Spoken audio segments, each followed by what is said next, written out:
How's it going, guys? Bring your platoon here, and welcome to another great game in World of Tanks Xbox One Edition. Today I'm going to be in the German Tier 8 Premium Tank Destroyer, the Jagdtiger 8.8cm. So this thing, as you all know, if you've watched my previous videos on this vehicle, it's basically a Tier 9 Jagdtiger with a little bit less horsepower, making it slower, and an 8.8 instead of the 12.8. Yeah, that's what it is. So instead of the crazy pen for the Tier 9 gun, you get the Tier 8 8.8 centimeter, which is 212 recently buffed AP round penetration, and the APCR is still 237 millimeters of penetration on average, which sucks. But what doesn't suck about this thing is when you put chocolate on it and brothers in arms and vents and anything else that I didn't include to up your crew skills, it turns on a dime on soft ground or hard ground. On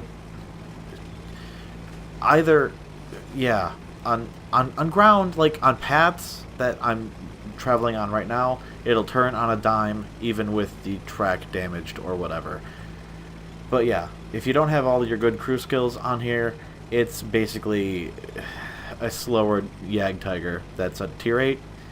And it is preferential matchmaking still, which is thank God for the console version, because I don't know if they went through with it on PC or not, but if they do, that's the stupidest shit they've ever pulled, honestly.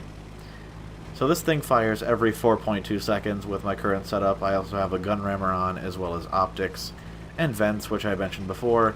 When with the chocolate and brothers in arms, I max this thing's DPM out like it's cool. So I don't know what my plan of attack was here, but seeing as how nobody is already in position over here, I'm just going to take an aggressive route, because this is going to be the game that I 3-mark this thing. And Tier 8 TDs like the T28 with 231 millimeters of upper plate armor on average, if he doesn't angle it like at all, I can't really pen reliably. So I aim for one of the hatches, and luckily the .31 accuracy, which they also buffed recently, instead of like .33, they buffed it to .31, which is crazy. It doesn't feel like it is, though. It misses some shots that you would think you wouldn't miss with that kind of accuracy, but that could just be me nitpicking. I don't know. I don't want that T28 to fucking upper plate me because I know he's got a good gun, because I also 3-marked that T28, by the way. Kind of proud of it, but moving on. I know I can bounce his shots if he... Oh no. I'm facing off the SU-100M1 right now, so that's cool. He's gone. That's great. There's a Panther 2, get a nice little snapshot into him before he runs away. For some reason, the T28 biffs it off the lower part of my tracks, not going through the hull, which is great. Nice little save for me. I decide not to fix my tracks here, getting in some easy damage on this Panther 2. Nice 2 more shots into him before he can move again. Yep, there he goes. And I know I have enough time before the T28 shoots again. Actually, I did not, so good thing he biffed into that rock. Otherwise, that would have been 400 HP I would have lost there. So I think he goes behind his rock. I know I have to take out this tank, otherwise we're just going to be doing a fucking stalemate peekaboo bullshit, and I'm not about that.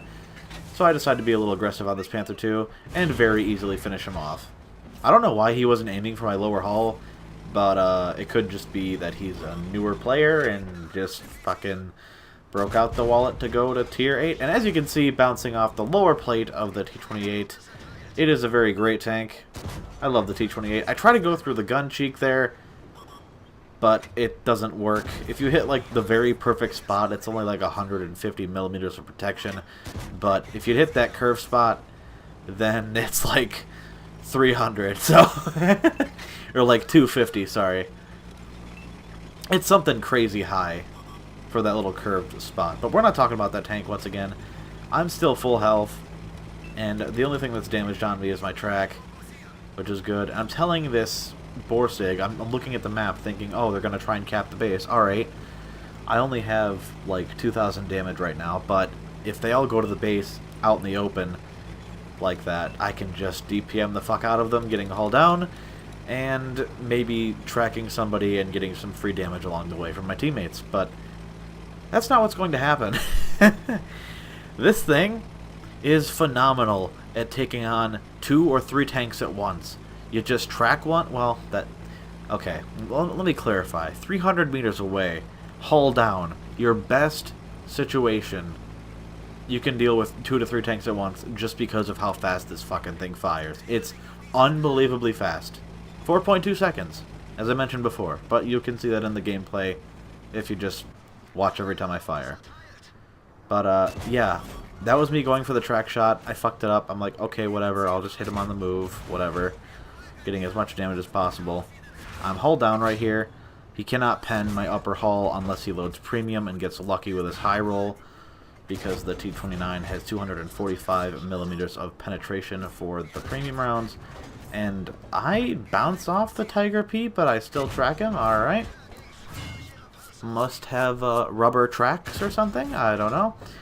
But my teammate wails on him, and I shoot twice for every time he fires once. It's pretty ridiculous. Almost 3 times I shot before that Sturmill could fire twice.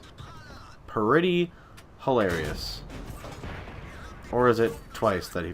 I don't know. I screwed that up. I'm ignoring it. Whatever. Moving on.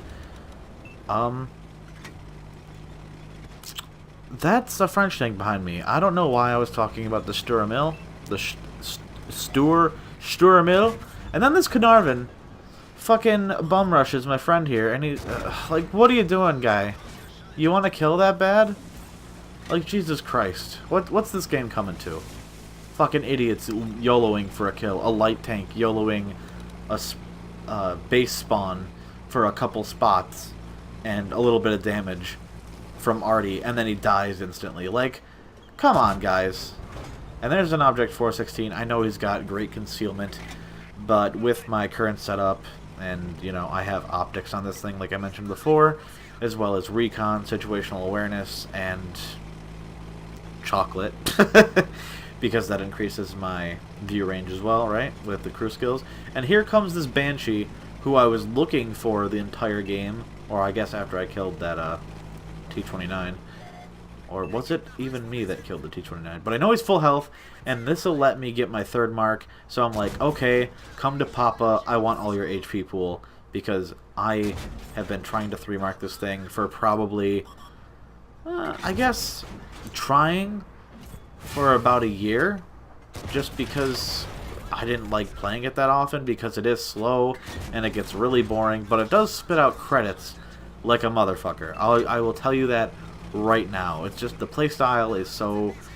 If you don't have anything to hold down to go against, this thing can side scrape a little bit, but without a turret, it's really hard to do. And then I biff it into the side of that ground, but this Artie's retarded and just doesn't want to move, so he dies from the T-34-2. And then I get a few free hits on this Object 416 because he's being an absolute bitch and just waiting for this one tank to YOLO him. And that was yellow. And that went through anyway because I overmatched his ass end, apparently. I don't know. But that's my 3rd marking game. Nothing spectacular, although it is like 6,000 damage combined, so... But, yeah, really close to 6,000 damage combined. There's my 3rd mark of excellence. As you can see, I just barely got there.